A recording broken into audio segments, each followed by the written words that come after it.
Yo!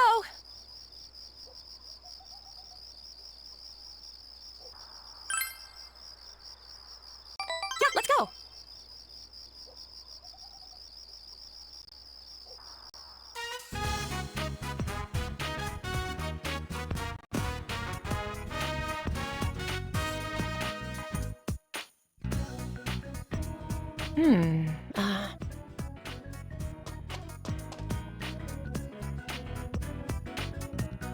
Oh!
Huh?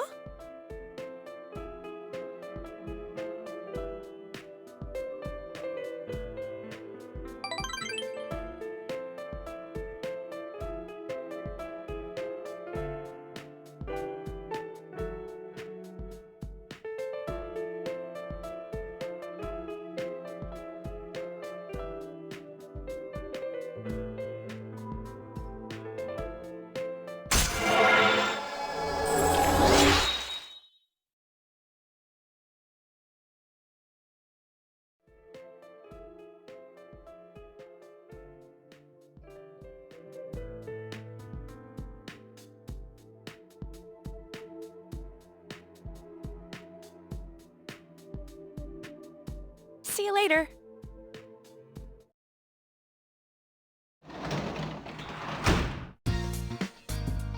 Oh, you're home.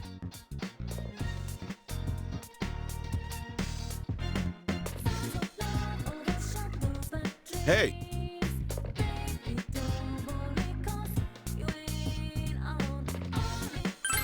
Ah.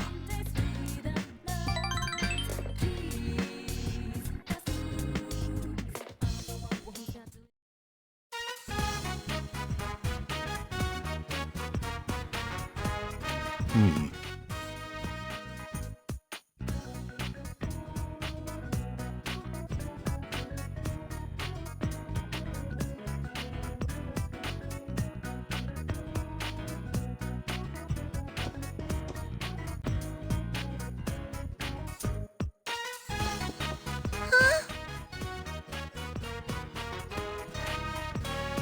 Oh!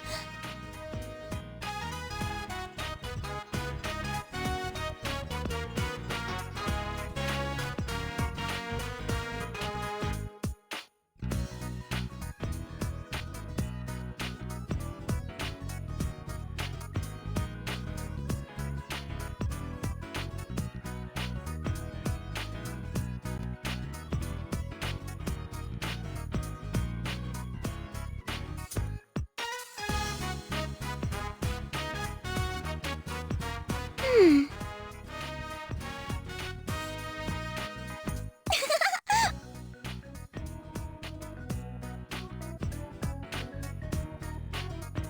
Yeah!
I think I was scared.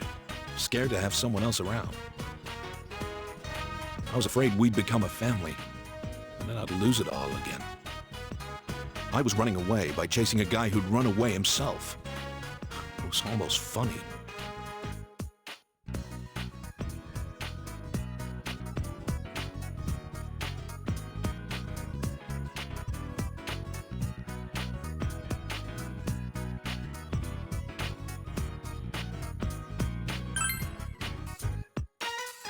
Ah.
Oh, you're home.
And now the weather. The week ended on a wet note as rain clouds moved into the area. As a result, a thick fog is expected to form in the Inaba region later tonight.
Are you feeling better now?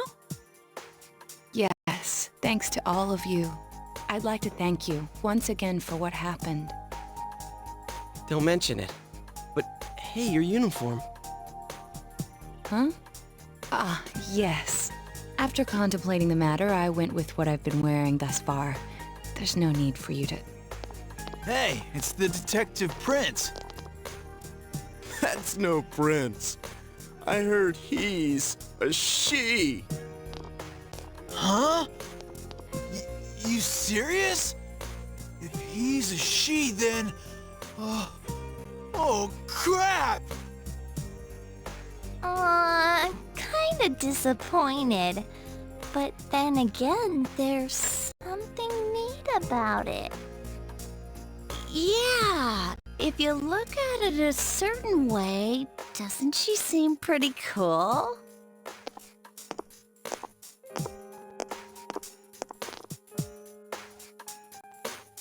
My, rumors spread so quickly.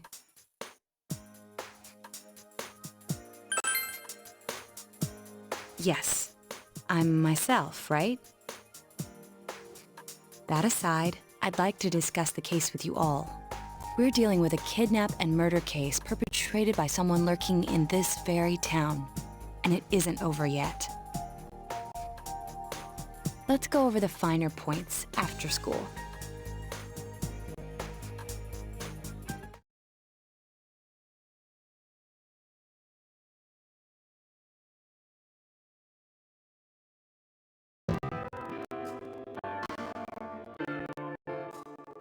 First, I heard the doorbell ring. But when I opened the front door, I saw no one there. Just as alarm bells sounded in my mind, someone grabbed me roughly from behind and covered my mouth with something. Immediately afterward, I was put into something like a sack and most likely carried on the culprit's shoulder. Wow, how could you remember all that? The culprit seems to have used a chemical to incapacitate me, but luckily I wasn't completely unconscious. I had been expecting a trick along those lines, so I was somewhat prepared. And of course, I was desperate to gather as much information as I could. No wonder you're an ace detective. That ain't something to be proud of. You are too damn calm about all this. Judging by their actions and body type, I'd say the culprit is definitely a man. I heard no conversations or voices, so I believe he is acting alone. It's after that that things get murky. I felt a single impact, which I assume is when I was thrown inside the TV. But the time from kidnapping to that point seemed too short. It was a matter of minutes.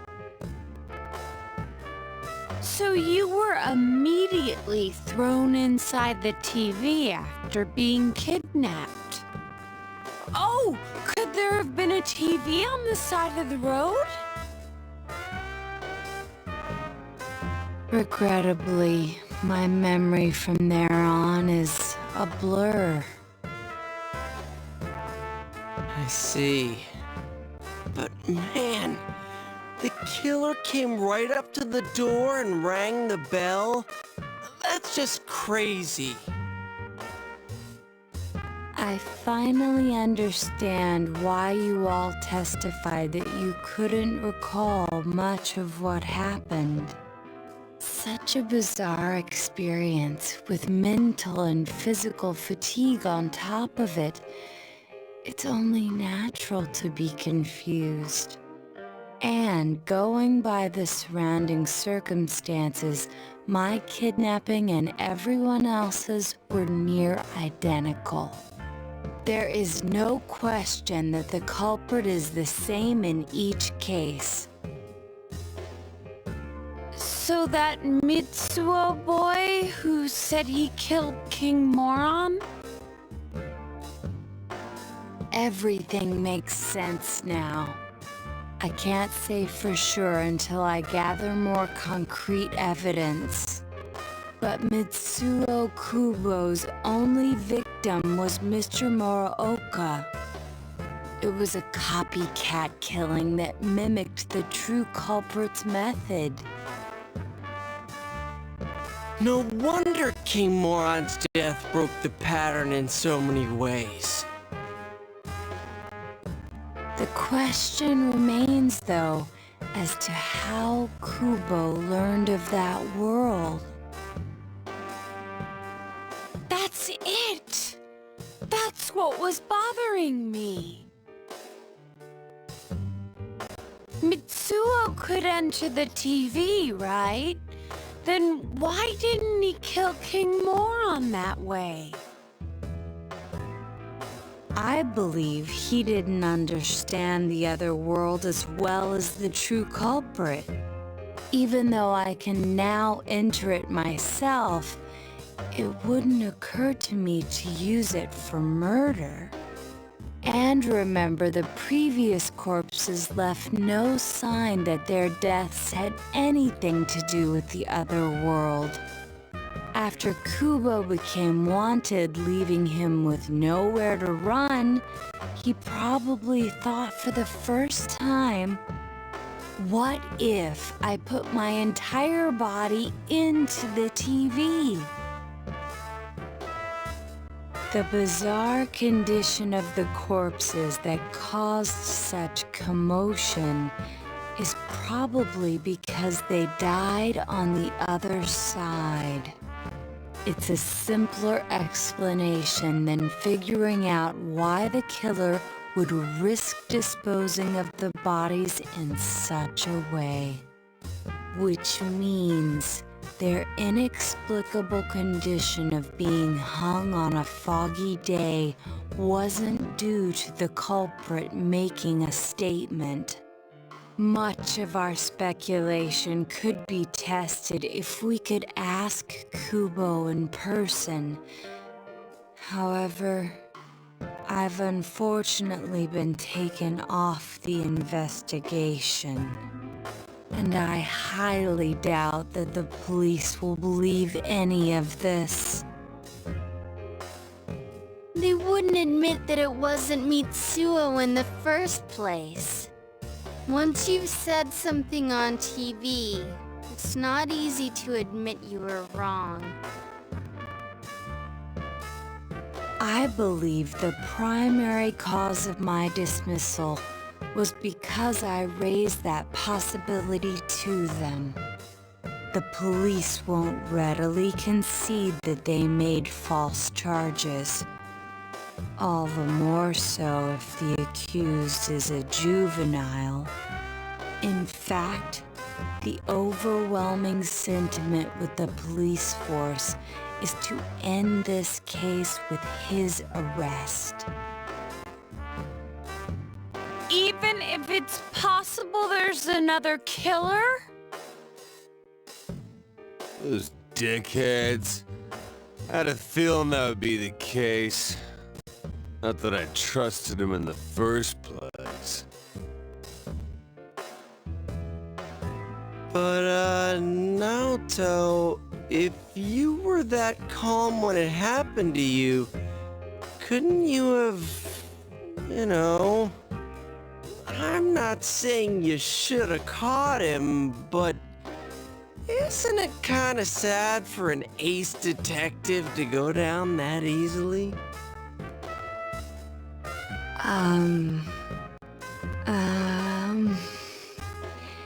To tell you the truth, I was really scared. I'm sorry. It can't be helped. None of us could resist the culprit either. Don't forget, Naoto-kun is younger than us, and she's a girl. Oh yeah, that's true. I keep forgetting when I see her talking like this. You know, Naoto? What is it? You got balls. For a girl. Regardless, I have no doubt that the culprit will continue with his attacks. We can only watch and wait for him to make the next move. But this is no longer a mere job or someone else's affair. I want to know the truth of why we were targeted.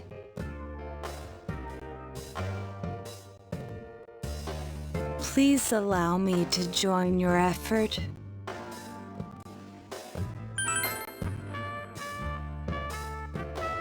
Thank you very much. I'll do my best, leader.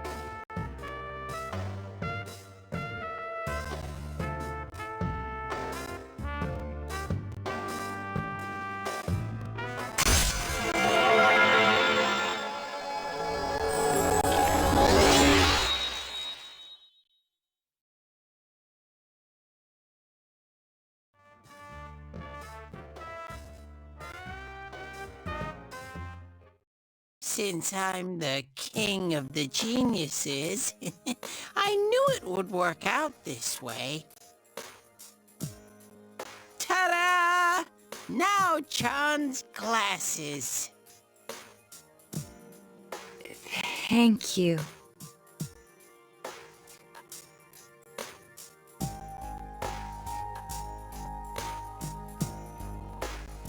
They told me about you, Teddy. I can sympathize with your drive to find yourself. If I may help in any way, let me know. Wow. What a nice girl.